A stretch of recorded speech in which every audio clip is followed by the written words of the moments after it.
What's up, guys? My name is Erica. I'm a registered ER nurse. I am a fitness addict and a mental health advocate. I want to bring my two passions together, that being fitness and mental wellness in general. I myself have struggled with my own mental illness my entire life, and I want to help desensitize the stigma around mental health because I think when someone says they have a mental illness, we look at them a different way. And I live a pretty normal life and want to share, the struggles and thoughts that I have from day to day and basic tips and tricks that help me and might be able to help you too.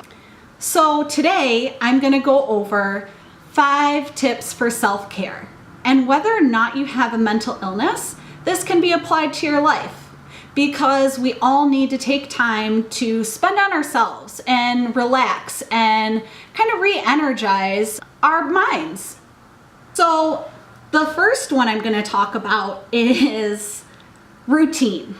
I think it's extremely important to implement a routine in your life. Whether it is waking up by a certain time, whether or not I work for the day, I set my alarm.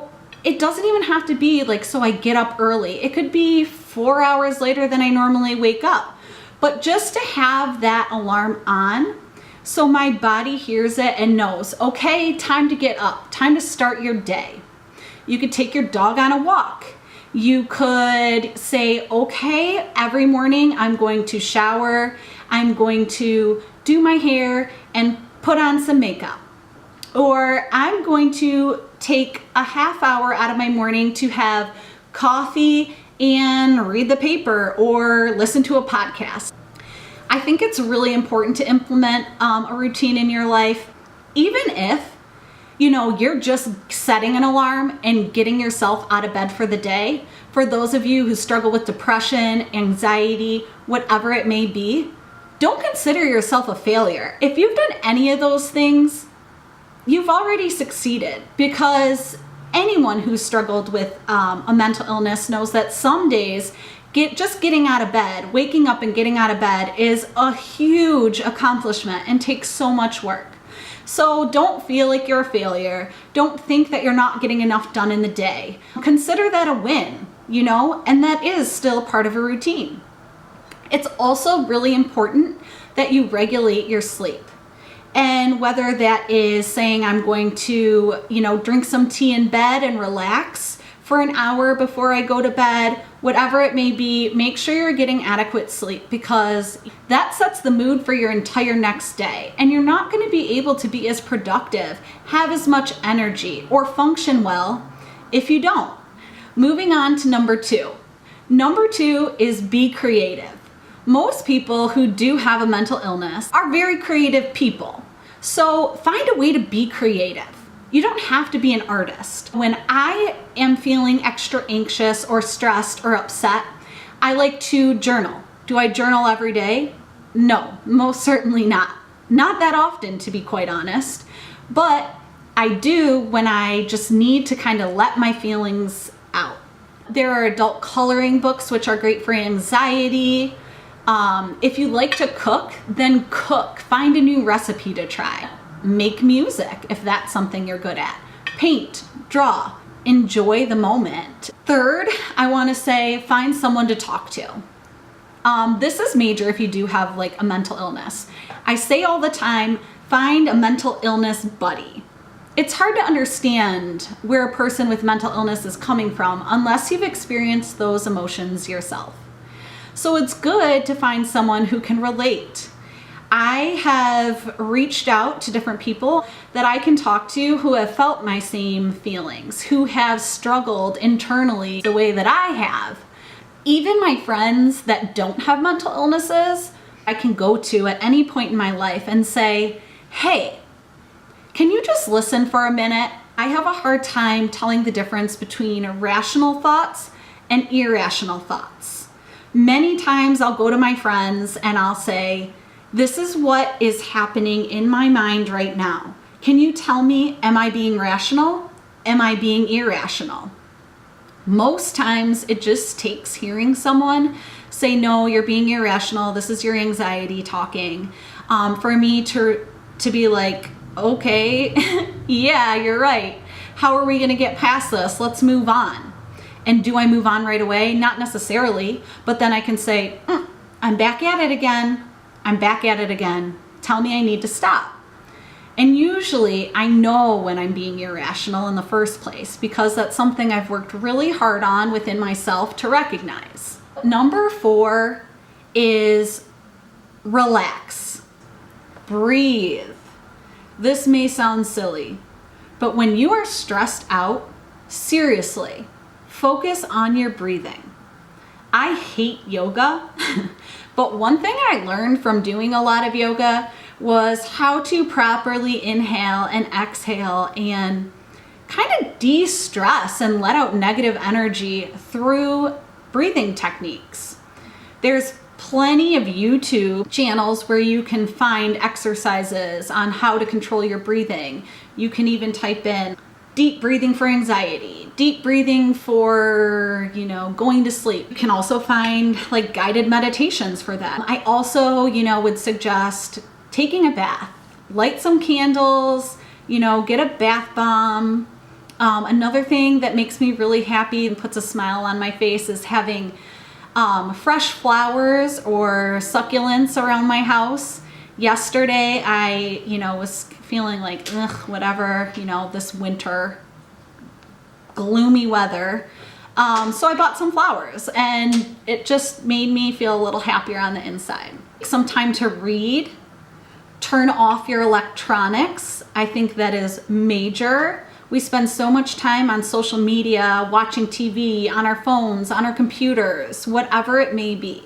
And I don't know about you, but I find myself just like going from bing, bing, bing, bing, bing, one thought to the next. And my mind is racing. I'm having all these different ideas and thoughts, and I'm not focused on just one thing. And being a person who does have a lot of anxiety, it just causes me to it's like overload, brain overload. So I try to set my electronics aside, turn off the TV, do something like, for me, it's reading poetry that just kind of relaxes my brain. And I don't even realize how much that it's relaxing me sometimes. It's like I just start doing it, but I'm not focused on other things. I'm actually concentrating, which can often be hard for me to do. So that helps a lot. And number 5, the last one, which I think is really, really important. Let yourself feel emotion. I've always been the person my entire life to hide my feelings, hide my emotions. I'm considered very high functioning, so most people don't know when I'm struggling internally or having a bad day or feeling extremely depressed. But again, this is something I've been working a lot on within myself, is to let myself feel and to talk about it with other people. If you want to cry, then take time out of the day to just go bawl your eyes out if you need. Take a minute or an hour, whatever you need, to be sad, to be angry. But tell yourself, I'm going to be sad or upset in this moment and not let it affect the rest of my day. You always have to have a positive mindset. And I truly do preach kind of that there aren't bad days. You have bad moments in time. And sure, some moments last longer than others and can last days and weeks and months, but you can't look at it from that perspective. You have to say, this is how I'm feeling in the moment, and this is what I'm going to do to try and bring myself out of that, even if I know I'm going to be depressed tomorrow, because depression isn't something you just snap out of. Well, I can still have a positive attitude and set 1 or 2 goals for myself for the day. So I think, acknowledging your feelings, giving yourself time to think things over and just feel what's inside of you is really important. There are definitely times when I can be in the middle of something and all of a sudden I just get really sad for no reason. And I'm like, whoa, what is going on here? And I realize that it's just all these feelings and stress that's been building up and has decided to come out now. I'll say, hey, I'll be back in 5 minutes. I'll go to the bathroom, my room, whatever I need to do. I might just, cry for a couple minutes and then say, okay, Erica, okay, you had your minute. You let your tears out. Now let's move on. And I typically feel so much better. So those are my 5 tips for providing yourself with the best self-care you can. Having a routine, being creative, finding someone that you can talk to and confide in, making time for yourself to relax, and letting yourself feel your emotions. I really hope that you guys enjoyed this video, and I hope you took something away from it. Please like and subscribe to my channel. I would love it if you guys followed along on my journey. Thanks for listening. Thanks for watching. I'll see you next time. See you next time. Okay, what was that? Peace on, what up? That's weird. I can't take myself seriously. I'm like so awkward, so okay. How do you end these things anyway? I don't know how people do it. It's like, bye. Cut off.